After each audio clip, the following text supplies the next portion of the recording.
नमस्कार मित्रांनो, स्वागत आहे तुमचं आताच्या ब्रेकिंग न्यूजमध्ये।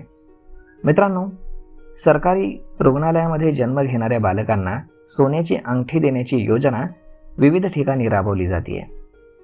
तमिळनाडूमध्ये सरकारी रुग्णालयामध्ये जन्म घेणाऱ्या प्रत्येक बालकाला 1 ग्रॅम वजनाची सोन्याची अंगठी देण्याची घोषणा करण्यात आली। या योजनेचं नाव थाईमामन थंगा मेथिरम असं ठेवण्यात आलं असून त्यासाठी 755 कोटी रुपयांचा निधी देखील मंजूर करण्यात आलेला आहे।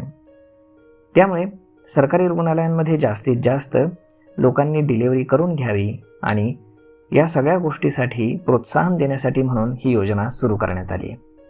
तर महाराष्ट्रामध्ये देखील महाराष्ट्रातील कोल्हापूरमध्ये सरकारी रुग्णालयामध्ये जन्म घेणाऱ्या प्रत्येक मुलीला सोन्याची अंगठी भेट देण्याची घोषणा खासदार धनंजय महाडिक यांनी केली आहे।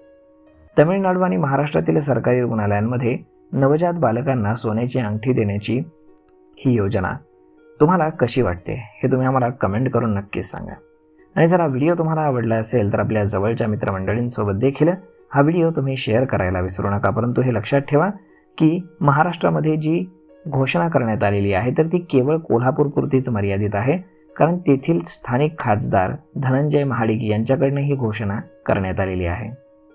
त्यामुळे ही सरकारी योजना नाही हे लक्षात ठेवा, परंतु तमिळनाडू सरकारची मात्र ही सरकारी योजना आहे।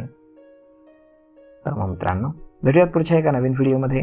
तोपर्यंत धन्यवाद।